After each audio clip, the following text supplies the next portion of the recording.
All right. Hello, friends, and welcome back to another exciting episode of Dreambound. We're starting another chapter in this episode, another new adventure for Noah to have, and I, for one, am excited to get into it, so I won't let you guys sit here for long. Let's just hop in and see what happens. Where is it? Where is it? It has to be here. Noah knelt on the ground, searching through an array of cardboard boxes which had been taped hastily shut. These boxes had been gathering dust in his room, stacked up in every nook and cranny, for longer than he wanted to admit. Years, easily, though Noah didn't like to think about it much. It was hard to remember. The events immediately after August's death were all a blur. In attempting to recall them, they only became more distorted, like a mirage. It was impossible to hold on to them. But through it all, Cain had been there. Cain had always been there, through everything, no matter where or when. He drove these boxes over. He picked out his apartment. Hell, he paid for it and let Noah slowly repay him. He'd supported him no matter what. Really, he was like Noah's personal cheerleader. Yippee! When I think about it like that, he really has done a lot for me. What have I done, meanwhile, to repay him? Nothing. All he'd shown Cain in the last few years was contempt. Noah knew if he had asked Cain, he would have said he did not want to be repaid. I just want you to feel better. And even if you can't feel better, I'd like you to be more like your old self. I'd like for you to get to the point where you can smile freely again. That's all. Noah was sure Cain had said something like that before. His memory was hazy at times, but it sounded like something he'd say. He's far too forgiving. It just makes me feel guilty. Noah sighed as he dug through the cardboard boxes. He'd never bothered to sort through most of them. He hadn't had the energy. He had unpacked only the bare essentials after arriving in his apartment. His sheets, his clothes, and some crockery. Although that perhaps had been a pointless gesture, given how little he'd been eating. When he did eat, it was when Cain cooked something, which, credit where credit's due, was a lot. He had unpacked some of his painting supplies, too, but that had been even more pointless. For far too long, he'd been unable to bring a brush to a canvas, and when he did, the results were less than impressive. His attempts at painting had done nothing save waste good acrylics and watercolors. But still, he tried, because if he didn't have painting, if he didn't have art, he'd have nothing. Maybe I shouldn't have bothered. I should have left everything shut away in these boxes. Noah stared down into the box, thinking. I have more things than I remembered. It must have taken Cain a long time to pack all of this. Did I ever say thank you? I don't know. Noah continued to search like a man possessed, tearing off strips of packing tape and rooting through the boxes. In this box, there was an old toaster, never used. In this one, some old memo pads and colored pencils. The pencils made him smile. He had very few art supplies growing up, with the way his parents disapproved. These were from his childhood.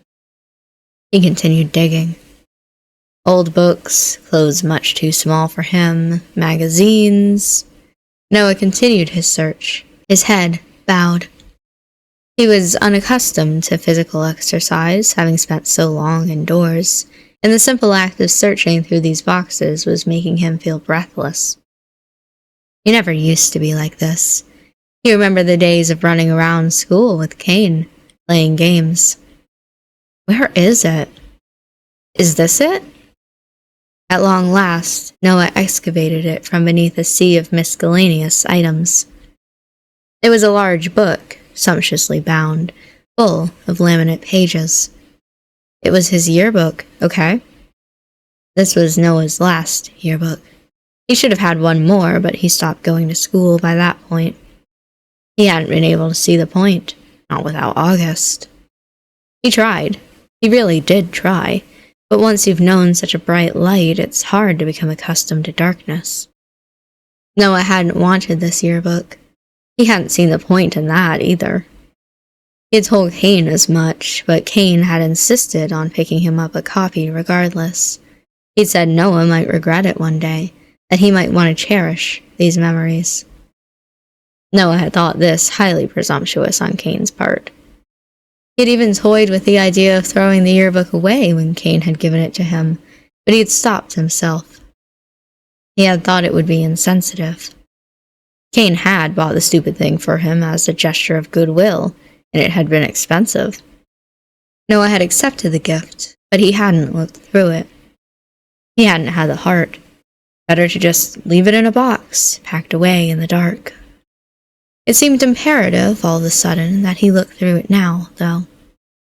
Maybe there was a photo of him in there. He looked and he looked, flipping the pages distractedly. He saw a sea of familiar faces. Luca, Rosamy, Sebastian, but he didn't want to focus on any of them. They weren't important. There was only one face he wanted to locate. But, try though he might, he could not find him. Noah glanced through the book for a second time, more quickly this time, but once again, he drew a blank. It would seem that he could not will him into existence, after all. The timings must not have matched up. He hadn't been there when this yearbook had been made. It made sense, seeing as August transferred a few months into the school year. Well, it had always been a long shot. There was a reason why he had never bothered to look through the book. Feeling despondent, but not too disappointed, his expectations had always been low, he set the book aside. For a few moments, he crouched there, surrounded by a sea of ransacked cardboard boxes, when a familiar voice caught his attention. Nice collection of random trash. You getting ready for a yard sale or something? Oh, you're back, huh? Noah turned, still kneeling, and came face to face with Ivan. The white-haired young man was reclining on the couch as though he owned the place, as though he had never left. I was wondering where he had got to. You're all right, huh? Noah spoke flatly. It was a statement, not a question. He did not really care what Ivan had been doing, or how he had escaped from Asher's dream. It seemed irrelevant, just like everything else. Ivan must have noticed Noah's apathy, because he responded in turn with a non-committal shrug. I'm always all right. You don't have to worry about that. I wasn't. I know. Don't worry. I just thought I'd mention it in case you did care, like most normal people. Please. Noah snorted. You're the last person who gets to berate people for being abnormal. Touché. Ivan smiled vaguely, but it didn't last. He cast another curious look at Noah. So what are you doing? Decided to give up your shut-in life and clean the place? A little spring cleaning? Not the season for it, but your place could use it. It's a dump. If my apartment offends you, you don't have to stay here. You're free to leave. Did I say I just liked it? Then deal with the mess or clean it up yourself. I don't care. Noah picked up the yearbook, which felt as heavy as a brick, and dropped it unceremoniously back into the box from whence he had excavated it. The book made a dull thud as it hit the inside of the box, one which was rather alarming. Had it broken something? What else had been in that box anyway? Tableware? Noah didn't care. He rose to his feet, nudging the box to one side as he did. He would put it away later, along with all the other boxes. If he remembered. For someone that doesn't give a shit about anything, you sure do seem like you give a shit today. Ivan frowned, his arms folded. What the hell does that mean? Ivan shrugged. I don't give a shit if your apartment is a mess. I just thought you might. Why would I care about the opinions of a near-total stranger? You and I really are similar. Do you think that was my opinion? Was it not? You just told me I should clean up since it's a dump. Society would demand you clean it up. I thought you were trying to be a part of it, trying to better yourself. But you and I are just pieces of shit who don't fit in this world. So leave it a mess and just give up on all this already. You sound like you're trying to invite me to a cult. Maybe I am.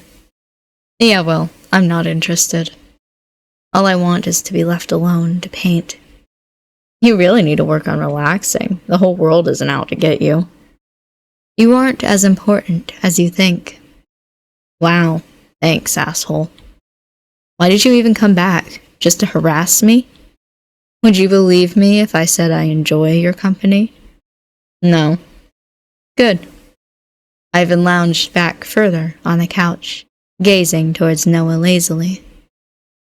I don't know why that friend of yours is so obsessed with you. You're just another piece of shit. Huh? Noah frowned. What friend? The tall one with the broad shoulders. What's his name? Kane? The mention of Kane's name made Noah tense. Why do you care about Kane anyway? I don't. I was just thinking he must have the patience of a saint. That, or maybe he likes being mistreated. There are people like that. Ivan smiled lopsidedly, then shrugged again. Takes all sorts, I guess. Shut up. Fine with me. Ivan switched on the TV and began to watch it, an uninterested expression on his face. He always looked like that. Ivan settled back on the couch, his legs spread out before him like a stretching cat. He did not offer to let Noah sit down, not that Noah much minded. He had no real desire to join Ivan. He was finding Ivan's company quite wearying, in fact. That's what I get for wondering how he is. The next time he drags me into a dream, I hope he stays in there. It'll do me a favor, if nothing else. Noah thought about making himself something to drink. A cup of coffee, maybe? Did he have any coffee beans? He was feeling exhausted, when a voice drifting from the television made him pause. Oh no? At approximately 5:45 this morning, another body was found in West Park. Police have sectioned off the area. Please don't. West Park? That's close to my old home. What are the odds? Noah turned his attention to the TV set, a tense knot of anxiety beginning to form in the pit of his stomach. Whose body had shown up this time? It couldn't have been Asher? The well-dressed news reporter on the screen cleared her throat, then continued with her report. Noah, meanwhile, watched on nervously, his whole body tense and taut like a coiled spring. The deceased has been identified by his family as Sebastian Carter, age 23. Sebastian was last seen just yesterday evening. Police have released a statement saying that markings matching previously discovered bodies were present. So it wasn't Asher after all. That was a relief, though there was something sinister about it all. Noah had just seen Sebastian's smiling face only a few minutes ago, memorialized within the pages of his old yearbook. So that's another person dead, and they're also related to me. Can this really be a coincidence? Ivan, perhaps noticing Noah's grim expression, frowned. Enjoying the show? It's not a show. It's a real person. Does that mean it can't be interesting? I guess not. But it's not that. I know him. Kind of, anyway. He went to my high school. We weren't on the best of terms. Is anyone on the best of terms with you? The question hung in the air, but neither man continued the conversation. For that, Noah was grateful. Maybe even Ivan, tactless though he could be, realized this wasn't a subject Noah wanted to talk about. It was all too much, especially after Asher's dream, meeting Crow, looking through his old yearbook. Surely there's a limit to how many awful things can happen in a day.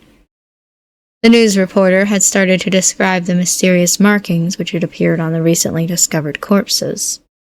An artistic render of these markings could be seen on the screen, twisting vines and unfurling flowers. There was something rather pretty about it, in a macabre sort of way. Noah had once called it a masterpiece. I wouldn't mind painting something like that. Noah glanced curiously at Ivan. He could see the same pattern picked out on Ivan's pale skin, running down the length of his neck and shoulder.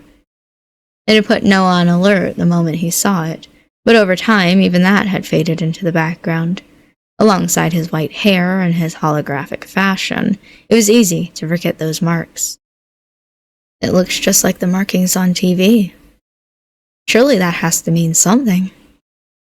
Hadn't Crow said something about these markings earlier in Asher's dream? He called them a side effect of dreams on the human body. I guess that proves it. These people really are being killed in their dreams. Who could be behind it, though? Could it be... Ivan was frowning, his eyes narrowed. What are you staring at? You're not about to confess to me, are you? Sorry, I'm not interested. You wish. I can't think of a worse person in the world than you. That's because I'm just like looking in a mirror to you. Noah scoffed, then glanced away, feeling conflicted. Could these markings be some sort of calling card? Maybe the killer has been signing their handiwork. Doesn't that make Ivan the most likely culprit? I don't know if I can picture him as being a killer, though. And why would he target people I know? He has no reason to kill Sebastian, as far as I know. Or my parents, for that matter. If these deaths are all related to me, then... Noah frowned. I wonder who will be targeted next. Anybody in my yearbook could be a target, or maybe... Noah's eyes widened with alarm. What about Cain? There was no doubt that Cain was the person Noah was the closest to. Cain was the one who was always there, the one who had his back, the one who supported him. Cain checked up on him with the punctual regularity of a Swiss pocket watch. If Noah's hypothesis was right, and people he knew were being targeted, where would that put Cain? Is he in danger? There was Crow, too, Noah supposed. But I don't know who he really is. I want to believe he's August. I want to believe it so badly, but I've only ever seen him in dreams. Cain, however, was real. He was made of flesh and blood, a fact which was indisputable. Noah knew this only too well. How many times had Cain helped him to his feet when he had been slumped on the ground, surrounded by ugly, paint-splattered canvases, his skull throbbing and the taste of bile bitter on his tongue? It had been more times than he could count. Noah had no fond feelings towards his parents, and neither did he much care for Sebastian, but he did care about Cain. What would he do if anything happened to him? Noah pondered this for a few moments before deciding he didn't much want to know. The thought was too bleak. Somewhat distractedly, he reached into his pants pocket. Then, he pulled out his phone. He took one glance at it, then... Shit. Noah cursed under his breath. Cain had tried to call him during the last few hours, not just once, but 7 whole times. These notifications showed up on Noah's phone like censures, each and every one a reminder of how poorly he had been treating Cain.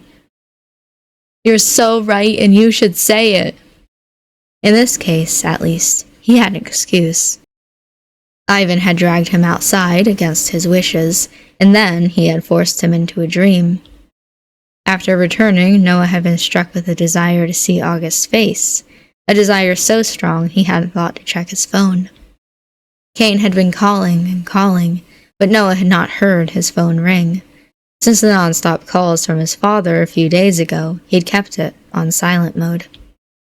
Cain hadn't just called him either. He'd sent numerous texts, too, all to the tune of Are you alright? Is something the matter? Noah, I'm starting to worry. Noah sighed. Well, that was Cain all over. He's always worried. Though I guess I don't make things any easier for him. I must give him a lot to worry about. I wish I could be different, but he just doesn't understand. He can't understand me. Or maybe he can, and I've never given him the chance to. The last message Cain had sent Noah, only 5 minutes ago, was a curt one. I'm sorry, but I'm coming over. I'm seriously worried right now. That was fair enough, Noah supposed, but he didn't want Cain running into Ivan. That was one headache he could do without. Noah hastily called Cain, hoping he could intercept him before he arrived on his doorstep. How far was the walk between Cain's office and his apartment, anyway? Noah wasn't sure. Cain's phone rang only once before he answered. Noah? Is that you? Are you all right? I'm still alive, at least. And yes, I'm still me. At least I was the last time I checked.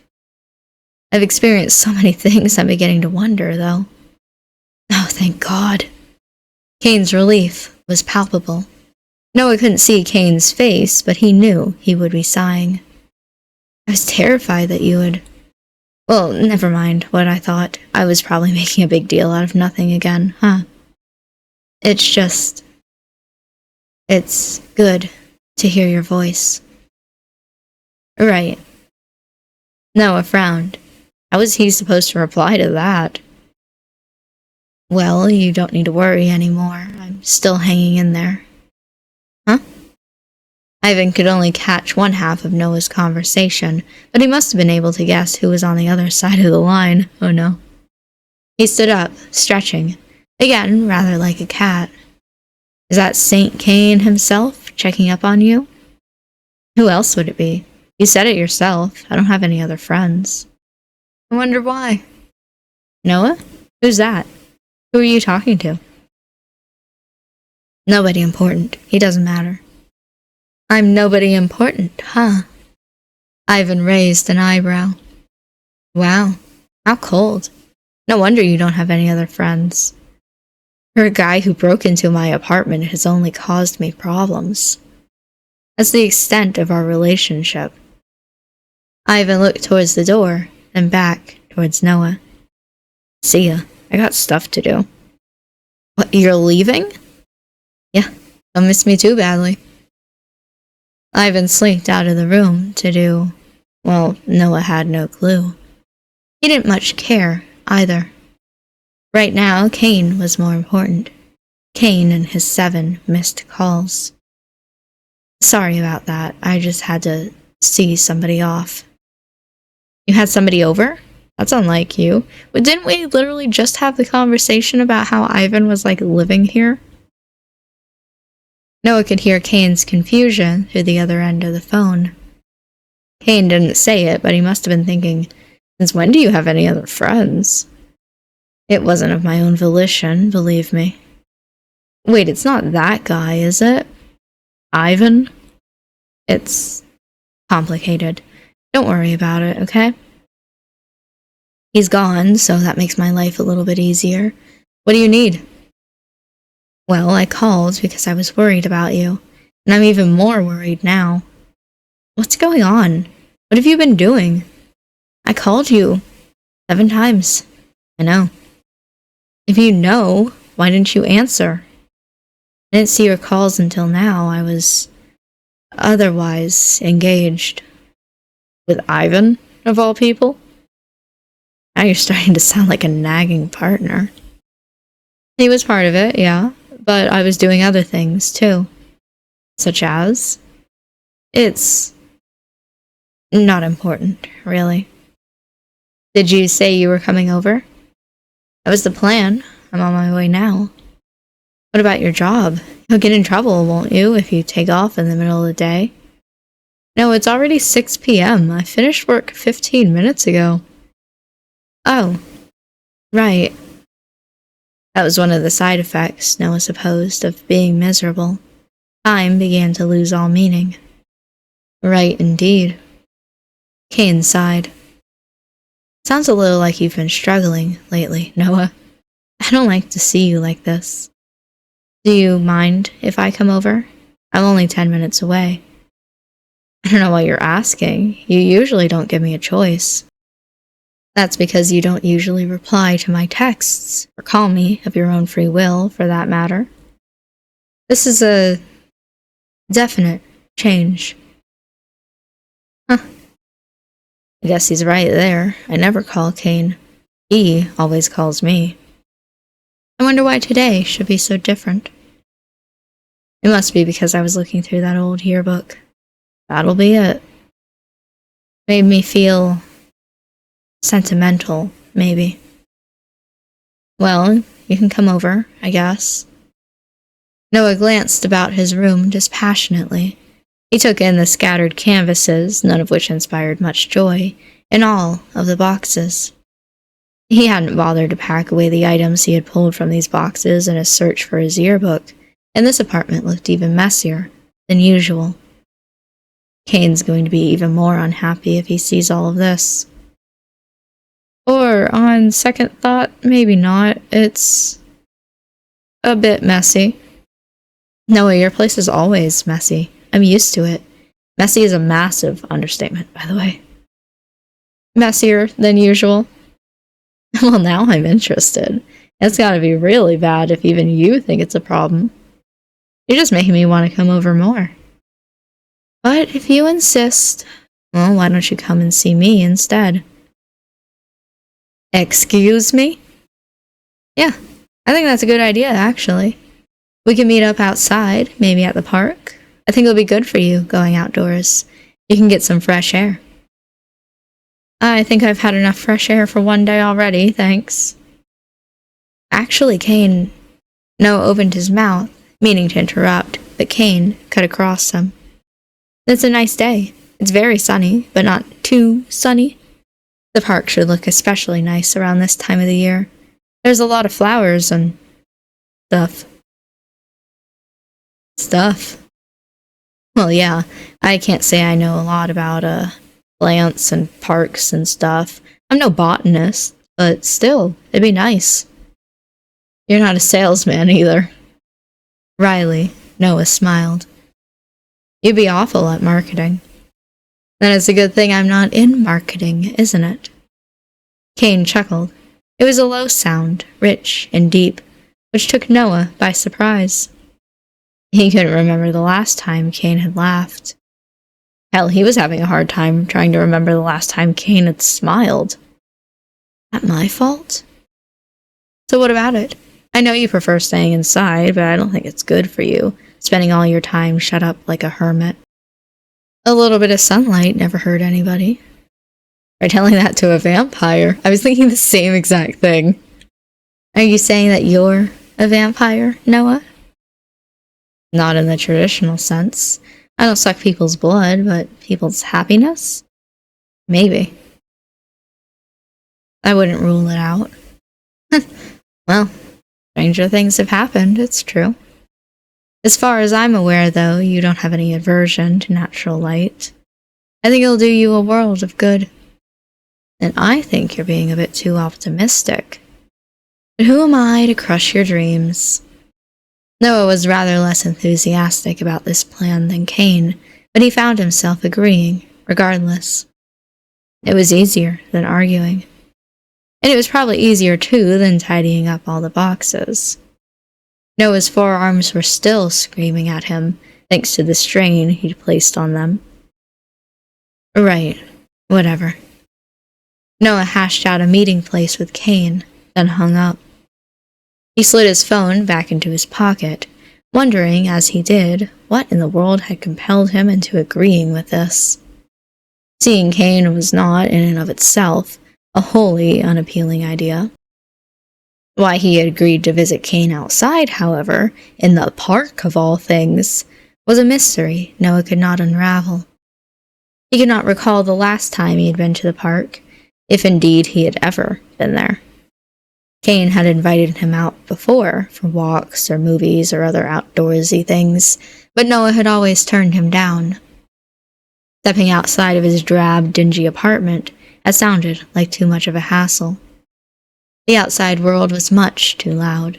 It was bright and garish, full of people Noah did not know, who did not know him, who talked too much and laughed too easily. Noah wanted nothing to do with them. It was not that he was afraid of leaving his home, as Cain seemed to suspect. He quite simply did not care enough. He had no desire to interact with the outside world. What was the point when he could never find what he was looking for? It was easier to stay indoors. It did not make him happier, this self-imposed isolation, but it required less stamina than dealing with other people did. Cain seemed to think that going outside would help stimulate Noah's creative muse, but Noah disagreed. He could not think of a single thing the outside world had to offer which might revitalize his spirits. It was all a waste of time. But Noah had already let Ivan drag him out of his apartment, and he barely knew the man. If he could stomach the outside world with a stranger, he could do it with Cain. It was what Cain seemed to want in any case, even if Noah did not. Perhaps it was time he tried to indulge Cain, if only a little. Hadn't Cain done enough to deserve it? He had been paying Noah's bills for months and making him food. The least he could do, Noah supposed, was humor him. It was with this thought in mind that Noah forced himself into action. He slid his shoes on in the entrance of his apartment, then headed off. I am honestly so proud of Noah. I'm so excited to see him walk into the outside world.